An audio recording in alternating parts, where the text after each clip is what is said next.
रेखा की दो बहुएं थीं, राधिका और सुनैना। राधिका को अपने रंग रूप पर बहुत घमंड था। राधिका को मेकअप का भी काफी शौक था। वो मेकअप करके अपनी सुंदरता में चार चांद और लगाती। वहीं दूसरी तरफ सुनैना, उस बेचारी को तो मेकअप का एम भी ना आता। ऊपर से वो रंग रूप की काली थी। इसी बात के ताने उसे राधिका दिया करती। अरे रे रे, छी छी, ये खाना इसने बनाया है, मैं नहीं खाऊंगी ये खाना। अपने बदन का सारा मैल इसमें डाल दिया होगा इसने। नहीं दीदी, मैंने तो इसमें कुछ भी नहीं डाला। अरे बेटा, खाना बहुत स्वादिष्ट है, तू एक बार खा के तो देख। रेखा की ये बात सुनकर राधिका कहती है, आप ही खाओ माँ जी, मेरे इतने बुरे दिन नहीं आए कि मुझे ये खाना खाना पड़े। मैं अपने लिए कुछ ऑर्डर करके मंगा लूँगी। राधिका वहाँ से चली जाती है। सुनैना राधिका की बात सुनकर दुखी हो जाती है। माँ, मैं काली हूँ, इसलिए राधिका दीदी मुझसे बात नहीं करती। अगर मैं गोरी होती तो वो मुझसे बहुत बातें करती और मुझे दोस्त बना कर रखती, पर मेरे कालेपन में मेरा कोई दोष नहीं है माँ। अरे बेटा, तू उसकी बात को दिल पर क्यों लेती है? तुझ में कोई कमी नहीं है, कमी तो उन लोगों में है जो तेरी खूबसूरती नहीं देख पाते। रेखा अपनी बहू को संतावना देने की कोशिश करती है, पर सुनैना का तो मानो दिल ही टूट चुका था। अगले दिन राधिका की दोस्त जया घर पर आती है। सुनैना जया के लिए चाय नाश्ता लेकर आती है। अरे राधिका, ये कौन है? कौन हो सकती है? चाय लेकर आ रही है मतलब नौकरानी है मेरी। क्यों जया, शक्ल से कुछ और लग रही है क्या? दोनों मिलकर सुनैना का बहुत मजाक उड़ाते हैं। सुनैना रोते हुए अपने कमरे में जाती है और आईने के सामने बैठकर रोने लगती है। मेरी क्या गलती थी जो सब मुझे मेरी सूरत के लिए ताने मारते हैं? क्यों भगवान, आपने मेरे साथ ऐसा क्यों किया? सामने उसे टेबल पर खूब सारी मेकअप की चीज़ें दिखती हैं। सुनैना सारी चीज़ें उठाकर अपने चेहरे पर लगाने लगती है। अरे वाह, ये तो मैं बहुत सुंदर हो गई। अब सारे लोग मुझसे घृणा नहीं बल्कि प्यार करेंगे। मुझे राधिका दीदी के पास जाकर पूछना चाहिए कि मैंने ये मेकअप कैसा किया है। मासूम सी सुनैना दूसरों की बातों में आकर खुद को पूरा बदलने की कोशिश कर रही थी। यही सोच लेकर वो अपनी जेठानी राधिका के पास जाती है। जया ने भी आज कमाल ही कर दिया। उस काली कलूटी सुनैना का तो चेहरा देखने लायक था। हाँ, माँ जी! अरे क्या बात है राधिका बहू, क्यों चिल्ला रही है? कोई भूत पिशाच देख लिया क्या? हे राम, ये क्या है? अरे अरे, आप दोनों डर क्यों रहे हैं? ये मैं हूँ, सुनैना। अरे सुनैना बहू, तूने तो मुझे आज मार ही डाला। मैं भी सोचूं आज मेरा अंतिम दिन आ गया है क्या? मुझे तो लगा यमराज मुझे स्वयं लेने आ गए। माँ, मैं तो बस राधिका दीदी से पूछने आई थी कि मैंने ये मेकअप कैसा किया है।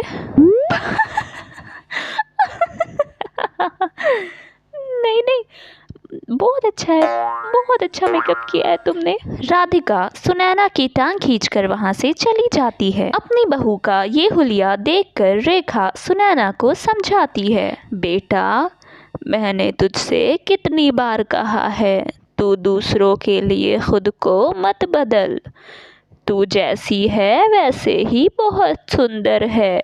तू खुद को दूसरों के लिए जितना भी बदल लेगी तू कभी भी उनके लिए अच्छी नहीं होगी। मेरी ये बात गांठ बांध के रखना बहू। तेरा दिल बहुत साफ है, तुझे इन बनावटी चीजों की कोई जरूरत नहीं। शायद आप सही कह रही है माँ, ये सब मेकअप की चीजें मेरे लिए बनी ही नहीं। इनको लगाने के बाद भी कौन सा मेरी जिंदगी में कोई बदलाव आ रहा है। उल्टा लोग मुझे देखकर और हंस रहे हैं और मजाक उड़ा रहे हैं।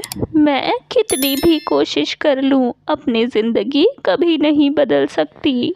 वहाँ राधिका सुनैना को सताने की अलग अलग तरकीबें खोज रही थी। जरा मेरी छोटी देवरानी को तो देखो, मेकअप करके ये इतने बड़े बड़े बाल, आँखों पे ये इतने भद्दे रंग के आई शेडोज। अब जिसे मेकअप का एम भी ना आता हो, वो इससे ज्यादा कर भी क्या सकता है। क्यों ना मैं अपनी देवरानी को एक तोहफा दूं। मेरे पास एक तरह की दो ब्लशेस हैं, तो एक ब्लश जाएगा मेरी देवरानी के पास। राधिका अपने कमरे से एक डिब्बा उठाकर रसोई में जाती है। वह एक डब्बा उठाती है जिसमें तीखी लाल मिर्च का पाउडर रखा होता है। उस तीखी करारी लाल मिर्च को वह खाली मेकअप के डब्बे में डाल देती है। डिब्बा लेकर वो सुनैना के पास जाती है। सुनैना सुन, ये तोहफा तेरे लिए है। पर दीदी, इसमें क्या है? इसमें तेरी काम की ही चीज है। इतना कहकर राधिका अपने कमरे में वापस आ जाती है। सुनैना तोहफा खोल कर देखती है तो उसे मेकअप की चीज नजर आती है। माँ ने कहा है, मेकअप करने से कोई अच्छा बुरा नहीं होता, दिल साफ होना चाहिए। इसकी तो मुझे कोई ज़रूरत नहीं, पर हाँ, ये राधिका दीदी के बहुत काम आएगी। मैं ये उन्हें दे देती हूँ, और वो भी चुपके से। उन्हें पता भी नहीं चलेगा और शायद वो बहुत खुश भी हो जाएंगी। राधिका उस समय रसोई घर में होती है। तभी सुनैना उसके कमरे में चुपके से जाकर वो मेकअप का डिब्बा रख आती है। सुबह हो जाती है। रोज की तरह राधिका नहा धोकर मेकअप करने बैठ जाती है। मेकअप करने के साथ साथ वो उस डिब्बे में से भी कुछ पाउडर लेकर अपने चेहरे पर लगा लेती है। रेखा और सुनैना दोनों दौड़े दौड़े राधिका के कमरे में आते हैं। क्या हुआ बहू, अब क्या हो गया? माँ जी, मेरे पूरे चेहरे में बहुत जलन हो रही है।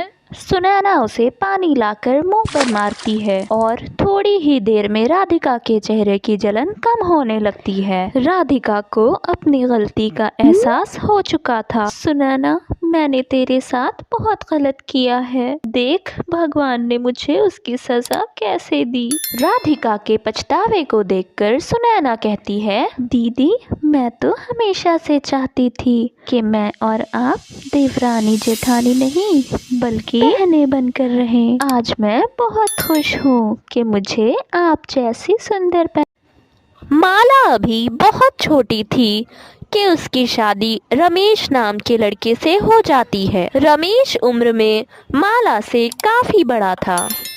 रमेश की पत्नी राम दुलारी की मृत्यु हो जाने के कारण रमेश ने माला से दूसरी शादी की थी। माला के माता पिता ने गरीबी के बोझ तले दबे होने के कारण माला की शादी जल्दबाजी में ही कर डाली। शादी के कुछ दिनों बाद ही रमेश चल बसा और अपने पीछे अपने बेटे मोहित और अपनी बीवी माला को छोड़ गया। मोहित, अगर तू मेरी मान तो तुझे अब शादी कर लेनी चाहिए, और अगर तू कहे तो मैं शर्मा जी की बेटी से बात करूं। वो काफी सुंदर है और बहुत पढ़ी लिखी भी है। हा हा हा हा हा। माला, तुम क्यों मेरी शादी के पीछे पड़ी रहती हो? जब सही समय आएगा तो मैं कर लूंगा ना। मोहित, तुम्हारे पिताजी की आखिरी ख्वाहिश थी कि वो तुम्हारी शादी देख सके। वैसे माला, मैं तुम्हें एक बात बताऊं? ये देखो, इसका नाम चंचल है और मैं इसे पिछले 5 सालों से जानता हूँ। मैं इसी से शादी करना चाहता हूँ। ज़रा मुझे देखकर बताओ कि ये तुम्हें कैसी लगी। ये तो वाकई सुंदर है। अच्छा, तो तारीख पक्की करें। कुछ दिन बीत जाते हैं और मोहित और चंचल की शादी हो जाती है। चंचल बिल्कुल अपने नाम जैसी ही चंचल थी। चंचल, इस घर में मेरा कोई नहीं है। मेरे पिताजी की मृत्यु कुछ महीनों पहले ही हुई है और ये मेरी माँ है। माँ है? तुम मेरे साथ मजाक तो नहीं कर रहे हो? ये तो मुझे उम्र में तुमसे भी छोटी लग रही है। कभी कभी सारी बातें तुम्हें जानना जरूरी नहीं होता। समझ में आई? देखा देखा तूने कैसे मेरे मोहित को परेशान कर दिया। तेरी वजह से वो मुझसे नाराज होकर चला गया। पर मैंने क्या किया है चंचल? मेरे कमरे में चाय नाश्ता लेकर आओ, ज्यादा ज़बान मत लड़ाओ। चंचल माला से रूखी आवाज में बात करने के बाद वहां से चली जाती है। ये तो बस शुरुआत थी। चंचल माला के साथ ऐसा ही व्यवहार करती रहती। माला, माला की बच्ची, तुझे मैं कितना देर से बुला रही हूँ, तुझे समझ नहीं आ रहा? मेरे कमरे में मुझे नाश्ता चाहिए और अभी के अभी। ये क्या तरीका है बात करने का चंचल? तरीका तुम सिखाओगी मुझे? माला बहस को आगे ना बढ़ाते हुए चंचल की बात मानकर आगे बढ़ जाती है। चंचल, मैं तुमसे बहस नहीं करना चाहती। तुम्हारी इतनी हैसियत भी नहीं कि तुम मुझसे बहस करो। गरीब माँ बाप की लालची बेटी। अगर तुम्हारी शादी ससुर जी से नहीं हुई होती तो तुम कहीं झाड़ू पोछा कर रही होती। चंचल, तुझे मैं अभी बताती हूँ। चंचल! माला को इस तरह सीढ़ियों से गिरा देख मोहित चंचल पर बहुत नाराज होता है। चंचल, तुमसे तो मैं बाद में बात करता हूँ।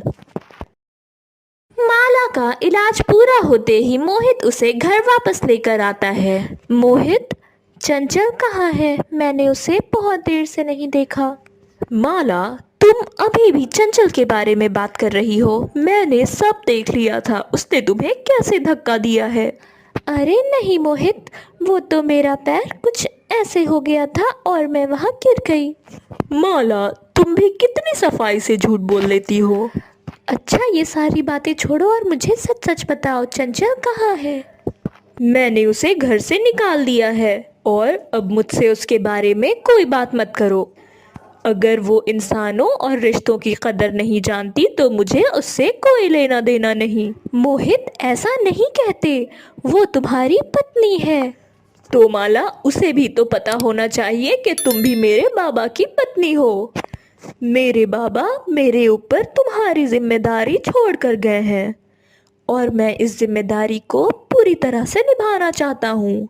मोहित, गलतियाँ तो सबसे होती हैं और फिर तो वो तुम्हारी पत्नी है।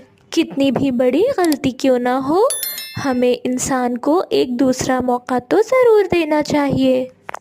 इसी तरह माला के खूब समझाने के बाद मोहित चंचल को घर वापस लेकर आता है। चंचल, मैं यहाँ तुम्हें बस माला की वजह से लेकर आया हूँ, वरना मैंने तो तुम्हें इस घर से निकाल ही दिया था और तो और अपनी जिंदगी से भी निकाल देता। मोहित, तुम ये क्या कह रहे हो? मैं रिश्तों की कदर करना बहुत अच्छे से जानता हूँ। उम्र में कोई कितना भी छोटा बड़ा क्यों ना हो, पर माला मेरी माँ समान है। मेरे बाबा उसे इस घर में मेरी माँ के रूप में लेकर आए थे और अगर तुम इस घर में हो तो वो सिर्फ माला की वजह से। माला, मुझे माफ कर दो। इस तरह से माला और चंचल के बीच बहुत अच्छी दोस्ती हो जाती है और दोनों शाम की चाय साथ पिया करती थी।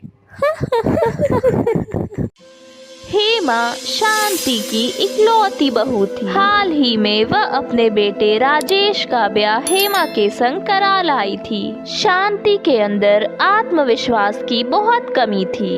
इसी वजह से जब भी वह अपनी बहू हेमा की तारीफें सुनती तो अंदर ही अंदर जलती रहती। इसी तरह एक दिन, बहू आज कुछ मेहमान आने वाले हैं, तू ऐसा कर कुछ नया नया पकवान बना दे। जी माँ, मैंने सारी तैयारियाँ पहले ही कर दी हैं, बस कुछ कचौरियाँ तलनी बची हैं, वो मैं अभी कर देती हूँ। हेमा तैयारियों में जुट जाती है। बहू, ओ बहू, पकवान बन गए क्या? देख, शर्मा जी की पत्नी आई है, जरा इन्हें भी तो कुछ लाकर चखा। जी माँ, अभी आई। हेमा मेहमानों के लिए नाश्ता लेकर आती है। अरे वाह भाभी जी, इतने स्वादिष्ट खीर खाए ना जाने कितने दिन हो गए। आपकी बहू ने तो कमाल ही कर दिया।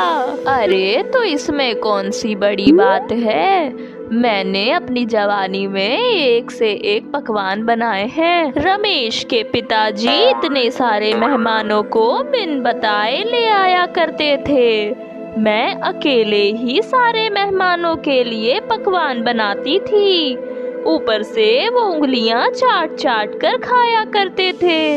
अरे इस बुढ़िया को इतनी मिर्ची क्यों लग रही है अपनी बहू की तारीफें सुन सुनकर। मुझे क्या, चलो इसे और उकसाती हूँ। वो सब तो ठीक है भाभी, पर आपकी बहू इतनी सुंदर है। इतनी सुंदर होने के बावजूद घर के सारे काम करना आजकल की लड़कियां ऐसे थोड़े ही होती हैं। शांति को शर्मिला की ये बात सुई की तरह चुभ गई थी। वो अपनी बहू की इतनी तारीफें हजम नहीं कर पा रही थी। मैं क्या किसी से कम सुंदर हूँ? मैंने अपने जमाने में कहर ढाए हैं। मेरे समय में तो मेरे सामने मिस इंडिया भी फेल थी। मैं अभी भी कितनों को मात दे सकती हूँ। अगली सुबह, माँ मैं ये पूछ रही थी कि आज नाश्ते में क्या बना? हाँ, इतना चौंक क्या रही है? तुझसे ज्यादा सुंदर हो गई हूँ तो तुझे हजम नहीं हो रहा? माँ मैं तो बस पूछने आई थी कि आज नाश्ते में क्या बना दूँ। माँ नहीं, मॉम बोल, मैं आजकल की मॉडर्न सास हूँ। हेमा बिना कुछ कहे वहाँ से चली जाती है। जब भी उसकी बहू की कोई तारीफें करता तो शांति हजम ना कर पाती। इसी तरह कुछ दिन बीत जाते हैं। राजेश हेमा के जन्मदिन के लिए कुछ तोहफे लेकर आता है। हेमा के साथ साथ आज शांति का भी जन्मदिन था। राजेश शांति के लिए भी तोहफा लेकर आया था। माँ, ये आपके लिए, और हेमा ये लो, ये तुम्हारे लिए। दोनों अपने अपने तोहफे खोलती हैं। राजेश, ये आपने मेरे लिए लाया है? मैंने तो कभी सपने में भी नहीं सोचा था। हेमा, ये तुम पे बहुत जचेगा, तुम ये पहनकर बहुत प्यारी लगोगी। अभी तो तुम्हारी उम्र ही है ये सब पहनने की, मैंने तुम्हें कभी रोका टोका थोड़े ही है। राजेश, तुम बहुत अच्छे हो। दूसरी तरफ शांति अपनी सादी सूदी साड़ी देखकर अंदर ही अंदर कुड़ती रहती है। राजेश, तुझे जरा भी शर्म नहीं आई अपनी माँ के सामने पत्नी को ये सब चीजें देते हुए, और मुझे ये सादी सी साड़ी ला कर दे दी? पर माँ, मैंने तो आपका सोचकर लिया था कि आपकी उम्र की औरतें ऐसी ही साड़ियाँ पहनती हैं। अगर आपको कुछ और चाहिए तो आप मुझे ये दे दें, मैं इसे वापस कराकर कुछ और ले आऊँगा। नहीं नहीं, रहने दे, मुझे कुछ नहीं चाहिए। राजेश के वहाँ से चले जाने के बाद तू इसे देखकर क्या खिलखिला रही है? चलिए मुझे दे। पर माँ, ये तो मुझे राजेश ने दिया था। तेरा राजेश बाद में, पहले मेरा बेटा है। राजेश ने मुझसे कहा था कि वही कपड़े पहनकर बर्थडे पर आने के लिए, पर माँ ने तो मुझसे वो कपड़े ही छीन लिए। अच्छा कोई बात नहीं, मैं ये वाली साड़ी पहन लेती हूँ। बर्थडे पार्टी का समय हो रहा था और सभी हेमा और शांति का इंतजार कर रहे थे। कुछ देर इंतजार करने के बाद हेमा बर्थडे पर पहुंचती है। हेमा, ये तुमने क्या पहना है? वो कपड़े कहाँ हैं जो मैंने तुम्हें ला कर दिया था? हेमा राजेश को कुछ ना बताती है। खैर छोड़ो, तुम इसमें भी काफ़ी सुंदर लग रही हो। सभी पार्टी में आए लोग हेमा की उस सादी साड़ी में भी खूब तारीफ करते हैं। अरे वाह हेमा, तुम्हारे ऊपर तो ये सादी सी साड़ी भी कितनी खिल रही है। तुम कितनी सुंदर हो। हाँ हेमा, तुम वाकई बहुत सुंदर लग रही हो। सब बातों में लगे ही थे कि शांति भी पार्टी में आ जाती है। उसे देखकर तो सभी के होश उड़ गए थे। हे राम, ये बुढ़िया तो सचमुच सठिया गई है। अरे भाभी, ये आपने क्या पहन लिया है? भला इस उम्र में भी कोई ये सब चीजें पहनता है? ये तो वही बात हो गई ना, बूढ़ी घोड़ी लाल लगाम। वहाँ मौजूद सभी लोग शांति का मजाक उड़ाने लगते हैं। तभी शर्मिला आंटी, माँ जी की भी तो कुछ ख्वाहिशें होंगी जो वो अपने उम्र में पूरा नहीं कर पाई होंगी। इसमें इतनी मजाक वाली कोई बात नहीं है। इंसान बूढ़ा हो या जवान, उसका शौक कभी मरता नहीं। माँ जी को भी तो अपने शौक पूरे करने का हक है। अपनी बहू की ये सारी बातें सुनकर शांति का दिल पिघल जाता है। वो सबके सामने ही शांति से कहती है, बहू मुझे माफ़ कर दे। मैं जलन में इतनी अंधी हो गई थी कि मुझे कुछ नज़र नहीं आया और मैंने अपना ही ये हाल बना लिया। तू तो मेरी इतनी अच्छी बहू है, तब भी मैंने तुझे बहुत परेशान किया। हो सके तो मुझे माफ़ कर देना बहू। अरे माँ जी, आप कैसी बातें कर रही हैं? आप तो मेरी माँ हैं। माएँ भला कहीं बेटियों से माफ़ी मांगती हैं? इसके बाद से शांति के दिल में भी हेमा के प्रति खूब प्यार बढ़ जाता है और वो सभी मिलकर रहते हैं।